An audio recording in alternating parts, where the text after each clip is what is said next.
Right, hi guys. This is going to be a bit of a longer video today, so I'm going to cover two topics.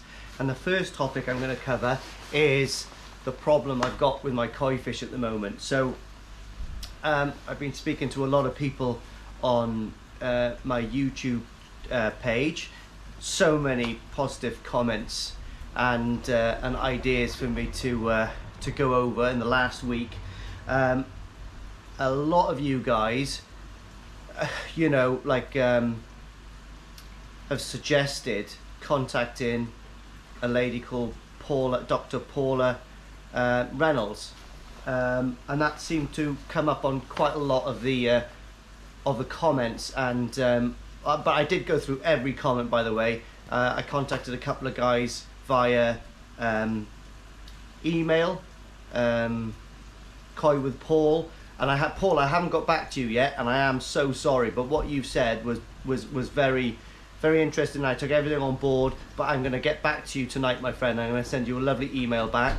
But I was also talking to Andy from Koi Diaries with a very similar. Yaz, come down, babe. It's all right. Sorry, my wife is here. I don't know if you've never seen my missus, but come in, come and say hello. She's a good-looking girl. Wow. Come on, Yaz. You want me to say hello? Come in, you. Found her in Bangkok one lonely evening. Say hi to everyone. Hi. Hi. So this is my better half. She doesn't mind me spending on the koi pond, do you? No, as long as it keeps you busy. Okay, go away. Right, so to that end of the, where was I? Yes, comments. So Andy from Koi Diaries did suggest strongly as well that I contacted Dr. Paula Reynolds, which I have done. So I did contact Dr. Paula Reynolds. I gave her a phone call. She was absolutely fantastic, very knowledgeable lady. You would think so, with a doctorate in what she does. And she works up in Lincolnshire Koi or Fish Health. I can't remember. But what I'll do is I'll put a link. I'll put a link to her. I don't know how you do it. It's there or there. I'm new to the channel anyway, so I'll try to work that out. It might be interesting for me to learn something. I'm new to the channel anyway, so I'll try to work that out. It might be interesting for me to learn something. So basically, she told me that I explained everything about the koi pond, what temperature it was, what issues I'm getting, what I've done topically, what I've treated with, and she said, yeah, she goes, obviously trichoderma, all of these parasites are a slight issue, but it's nature. She goes, you're never going to get rid of these things. There's always going to be an element of flukes and trichoderma in your pond. You're not going to get rid of them. It's nature. She goes, don't worry about them. If there's a small number in there, it's not affecting your fish. She goes, but the problem that you have got, it sounds like you have a serious bacterial infection in there, something that the topical antiseptic sprays just is not touching the sides of. So to that end of the stick, she said cutting things straight to the quick or to the chase, can't remember what that expression is. It was a fee of £95. You send her your information, she sends you a swab kit. You swab the wound of the koi, send it back to her, first class. She got it the next day. She phoned me up straight away going, excellently, I've got it. It's going to be 3 to 5 days, and we'll let you know exactly what the bacterial problem is. And then she will write an email for my vet to subscribe the correct antibiotic. So it's not going to be a topical treatment or an oral treatment. I believe it's going to be, syringed into the koi. She said she'll go through it all with me.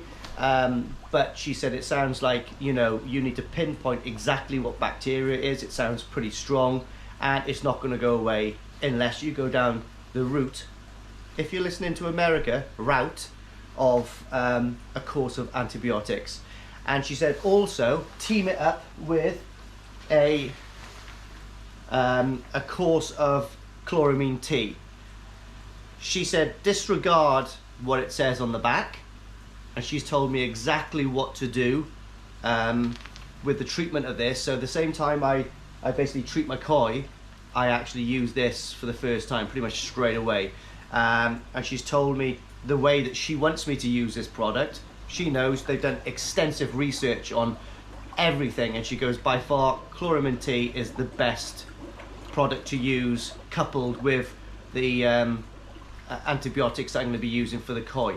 So fingers crossed, I'm going to save the rest of the koi. Now I will say, I am a bit gutted to say, but my Danichi Kahaku has got it's contracted whatever's in the pond, and it's not looking particularly well. I think even if I do get the antibiotics and treat the fish, it's going to be left with a major scar, which is a little bit gutting really, because that was one of my fish I was planning on showing when it got a little bit bigger, because it was a beaut, but you never know. And what I will do now, I'll show you a picture of the fish 2 days ago when I took a swab from it. Here it is.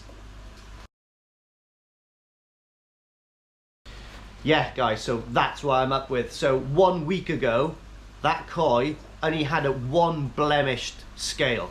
That was it. Took the koi out, treated it topically, put it back in the pond. That is 1 week. And my water parameters are fine. Do you know what I mean? It's just crazy. Whatever the fish have got is literally the plague. It's you know, it ain't gonna go away unless I get a course of antibiotics. I am worried that that actual disease, bacterial problem I've got is still going to be left in the pond, but I'm hoping clear the fish, good course of chloramine T, fingers crossed, that's going to sanitize the pond. Do you know what, right? I'm a little bit disheartened because I've built this pond. It's cost me a lot of money, and you know, it works fine. It's just very unlucky that that's been contracted into the pond and it's difficult to get rid of. But I will say, worst case scenario, you know, if the vets refuse to give me the antibiotic I need, because I think Dr. Reynolds did say that with her email and her research and a picture of the koi, the vet should give you the correct, you know, medication for it, but it is legally up to them if they want to prescribe it to me or not, because obviously I'm going to be the one injecting it in. Now what they don't know is I'm actually a combat medic, so I've done plenty of suturing and intravascular and intravein needling in my past. Sorry, hang on, I'm going to explain something to you as well, guys. Okay guys, so I'm going to backtrack here a little bit. Now I've got to explain something to you. Sometimes you'll notice on my videos I mispronunciate my words, okay? I stammer and I stutter, and sometimes you know, I've got the 1,000-yard stare and I'm trying to think of such a simple word, okay? Now that's down to my injury I sustained in Afghanistan in 2006. So I was little tiny bit of history. I'll give you a little bit of history snippets here and there, but I was a parachute regiment sniper instructor in Sangin when the first troops went in there in 2006, and you know, we had a good time for about 4 or 5 months, and then unfortunately me and my team got blown up. The other guys died, unfortunately, God bless their souls. One of them did owe me 20 quid. Never gonna forgive him for that. That's black humour, by the way. And yeah, I sustained you know, a couple of holes here, there and everywhere, and I had swelling in the brain for about 18 months, and contracted a slight bit of PTSD, hence Koi Calm's heroes. And I'm not calling myself a hero at all, but these things actually calm me a lot. So that's why sometimes, bear with me, when I'm stammering and stuttering and I'm trying to think of such a simple word, yeah, it's kind of like, I suppose you could call it like boxer drunk, you know, like a boxer's had a massive career, they get a little bit slow and they stammer and they stutter. I guess I've got a bit of that, but it just happened all in one punch. It was a good night, trust me. So anyway, enough about me and my history. If anybody's interested, comment below and maybe I'll tell you some other cool war stories or whatever. But yeah, that's why I stammer and stutter, and sometimes I hold 5 fingers up when I'm trying to say 7. What can you do? Anyway, to that side, that's the pond being treated and the koi being treated. However, I'm not trying to get too disheartened, and also I've ordered a load more stuff ready for my Bakki shower build, which is going to be just behind me above that auto feeder, which is not going to be there when I hit 500 subscribers, because that's going to get given away. So hurry up and subscribe, and I'm still trying to think how I can give it away. Now that's the fastest I've ever spoke since my explosion, so I must be a natural YouTuber. So yeah, I've been shopping, so I've got all the bits and bobs that I wanted for my Bakki shower. It's cost me an arm and a leg, I'm not gonna lie. And also I've taken everyone's comments on board about pipe sizes, about flow rates, everything. So everyone that's commented on the other Bakki shower things, videos, rest assured, the reason I'm gonna do this correct is because of you fair people, and I do appreciate it. Well done. So what I'm going to do is I'm going to turn the camera around now, and I'm going to go through a few little bits and bobs that I've got, and I also need a little tiny bit of help on something, and I know one of you guys out there can actually help me, right? So yeah, just comment, because I've just spent 25 quid on a bulkhead which doesn't fit 2-inch. Right, just bear with me and I'll show you. Here it is. Yeah, so like I said, I haven't got a sieve. I've got no room to put a sieve in my little pump house. Ideally, if I had my time again, I might have extended that pump house, and it might be something I might do in the future, just to titivate things, because I get bored very easy. Because if I get bored, start thinking of bad things, you know, PTSD wise. So yeah, like to keep busy, and if I have to knock it back down to start again just to keep busy, well, I will. Got some 90s. Don't really like using these so much because it is quite an abrupt turn for H2O. But anyway, that's what I've got. And I've got a couple of end stops. I think I've got too many, but whatever, I got those. Now, the problem I've got is, I've got a bulkhead here. Now, I bought a 2-inch bulkhead, 50/63. Now, the problem I've got is, where did I put that little bit of pipe? Anyway, yeah, so I assume that that would accept 2-inch pipe, but it doesn't. So can anybody comment below what's the right size bulkhead, and even put a link to it for me, because I don't want to reduce the flow, you know, to like a 1.5 inch, because that's going to put back pressure on the pump. And as well as, you know, I could have got a smaller pump if I'm going to turn it down to reduce the to prolong the life of this. So that's my one problem. But I'm going to show you what I'm using this bulkhead for in 1 second when I spin you around. What I've also done is I've gone out and I've splashed out for some Momotaro bacteria house. Now, yes, this is only 20 kilos. I've got another eight boxes coming. So that's going to make it up to 100 kilos in that boy. The reason I've only got 2 boxes of this is because that cost me £270. They're about 135 quid each.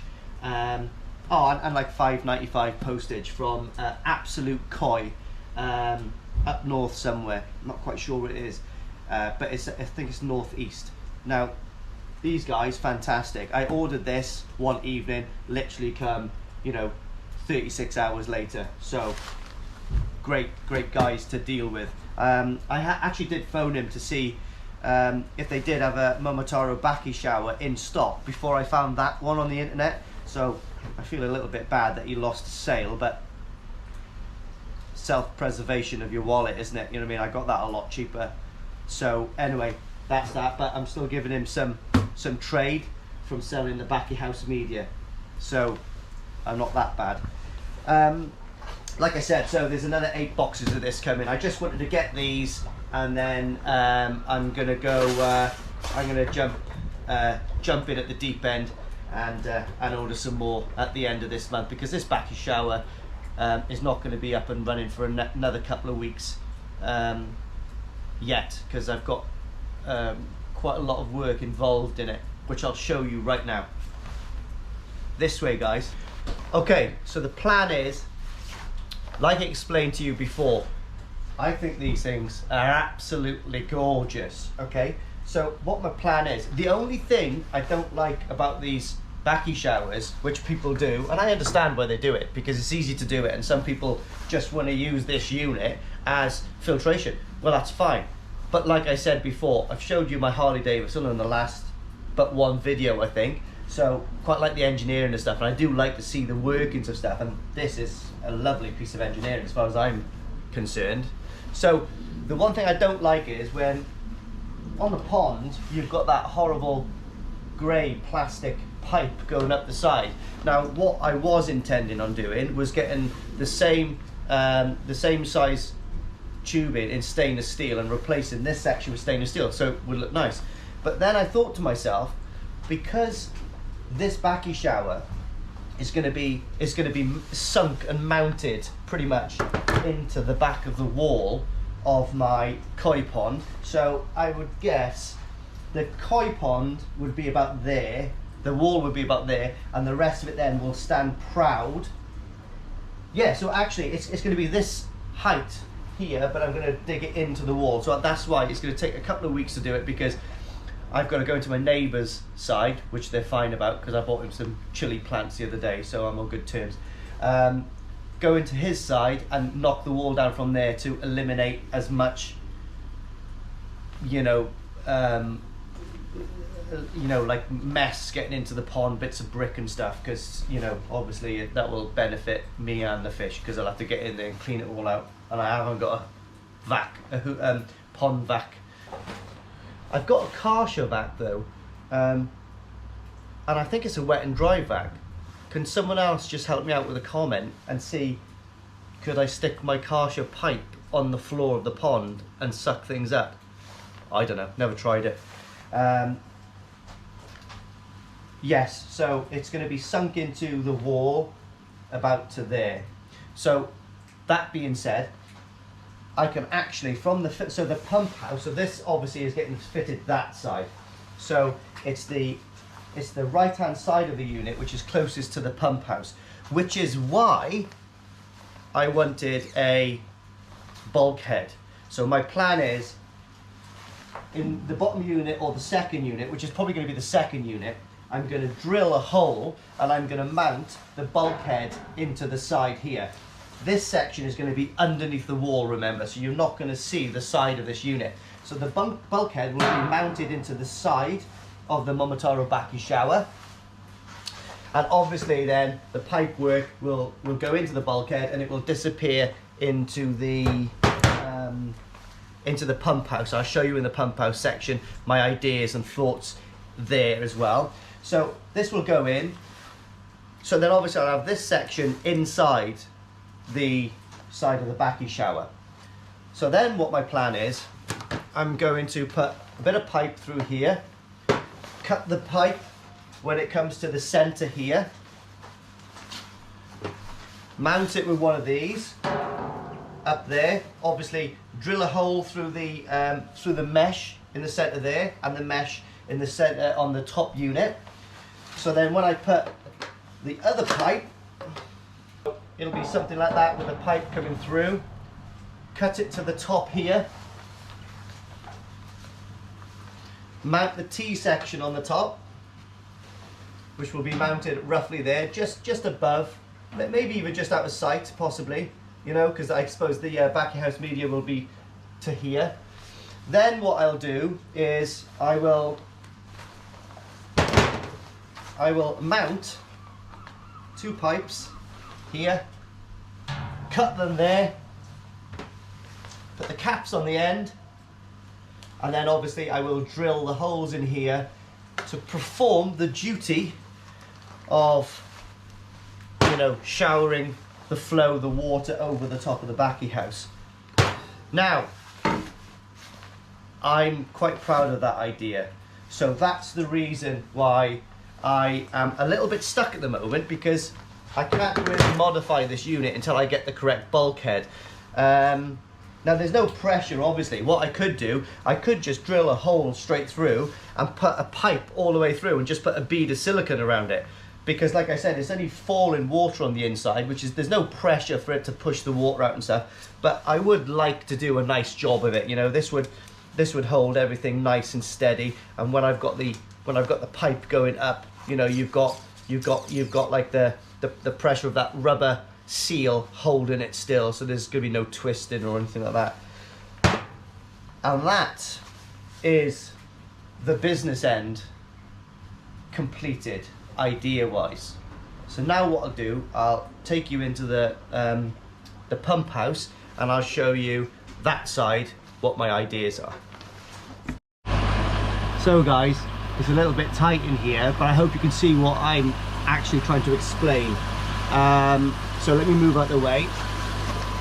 So as you can see down here, I've got my main inlet from the pond with my 4-inch ball valve. So my idea is this T section here, which T's from 4 to 2, will go pretty much in there. I don't know if you can see it from there, but it's just across there before it goes into the nexus. From there, somehow I got to fit that on, and then that then will attach to the Vary pump. But what I am going to have to do is, unfortunately, move all. Let me just move you down a little bit, guys.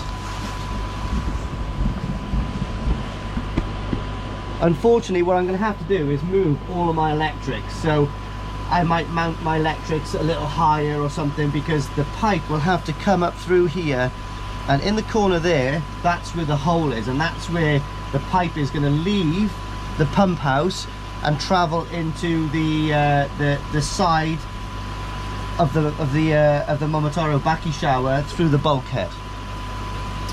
So it'll be a bit tight, and I think the 3000 Vary pump will fit here somewhere, but once I've moved all the electrics, maybe I'll put them tidy across here, so I've got all the electrics in one area. That's the plan. So I've got a lot more pipe work to fit into a small area, and I do like it because it's quite neat in here, but I could have done with a little tiny bit more leeway. But foresight, the next pond will be better. It ain't happening this year, but I don't know.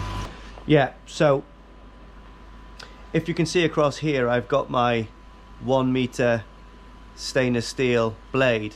Fantastic. But the problem was, like I've said before, there's no filtration going on there, so I may as well use it. So to that point, what I'm going to do is, where it is there, I'm going to have to go take that little fence down the other side, the treated timber feather edge, which is not a problem, comes off 10 minutes, expose the back, and what I'm going to do is I'm going to basically take the pond down, you know, all the way down to here, just hovering off the surface of the water, maybe 6 inches off or something, and mount the Bakki shower straight up there.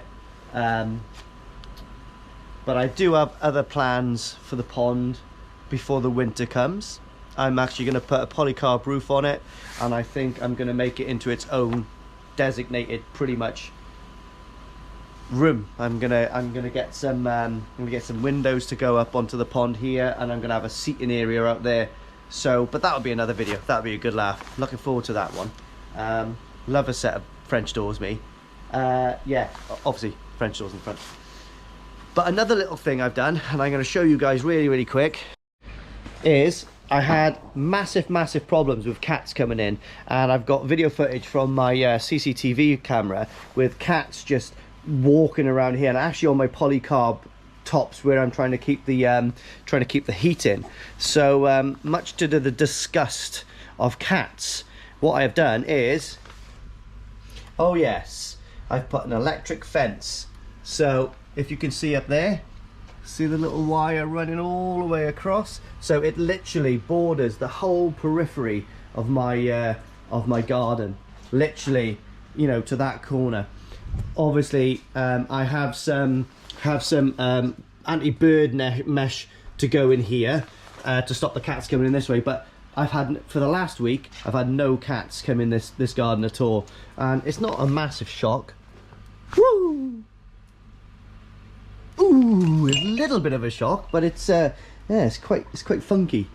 Anyway, so that's all for this video. Hopefully I can get these fish cured. That's the koi down there. Look at the side of that kahaku. See the infection on the side? and that's just from like 2 weeks. Not happy, not happy. Anyway,